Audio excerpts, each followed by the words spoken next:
ketika orang bisa ngurangan nu aya di diri orang, ruhani orang jadi hudang.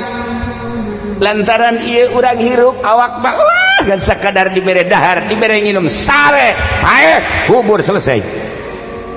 Tetapi hirup urang nu asli mah ruhani.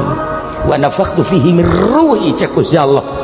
Nah, iya supaya roh urang timbul sinaran, maka kudu aya nu dikurangan 4 perkara di diri urang. Mun bisa ngurangan 4 perkara, ruh urang bisa sinaran keluar mengenal Allah Subhanahu wa taala. 4 perkara nu kudu dikurangan. Hiji, ngurangan dahar jeung nginum. Mulai guys.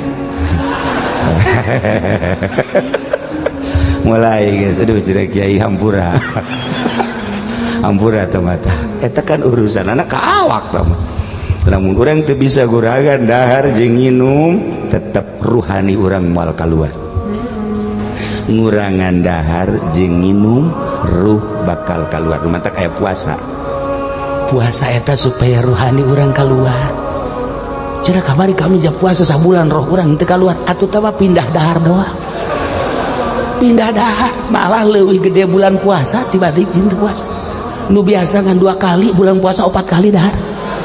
Masya Allah, jaroko ge beak 2 pak.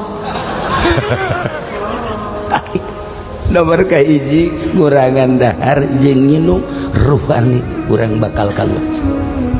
Nomor kedua, lamun hayang ruh urang timbul bersinar mengenal Allah, ngurangan sare. Ngurangan sare. Duh, cenah kieu mending geus bae mah ngaji. Teu karti bagus kieu bae. Atuh urang mengurangan sare hese jasa.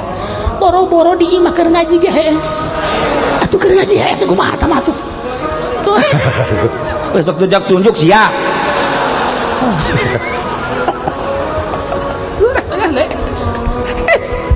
Hese jasa.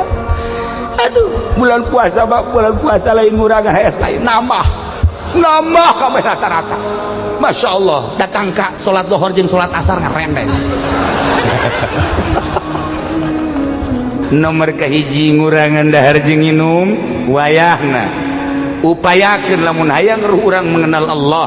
Nomor kedua ngurangan sare, terutama ti peuting. Eueuh hiji waliullah dijadikan wali nu peutingna sare moal aya. Eueuh hiji solihin nu peutingna sare moal aya. Nu mantak diangkat jadi solihin, nu mantak diangkat jadi wali, peutingna tara sare. Nomor katilu ngurangan pergaulan selain daripada ahli Allah.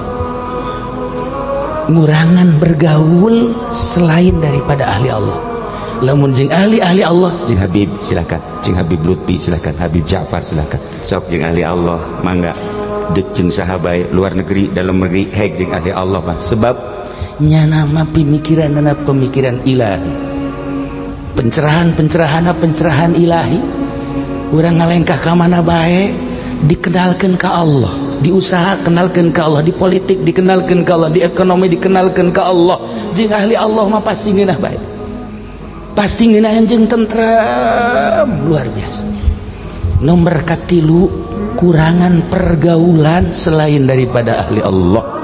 Nomor kaopat ngurangan omongan selain daripada maca Quran, sholawat, zikir, maca kitab, hadis. Ulah pati loba omong teh. Kuat saminggu bae ente tanu tadi tah saminggu jadi wali. Saminggu ulah 40 poe ulah balting 40 poe. Saminggu bae coba hiji dahar nu biasana sapiring mentrung saparapat piring. 2 nu biasa sare peuting genep jam coba ngan 2 jam ulah sajam 2 jam. 3 nu biasa urang jaringan putuskeun gua. 4 nu biasa obrol kuari stop saminggu baik. Ujian anak kadele beungeut lagi heran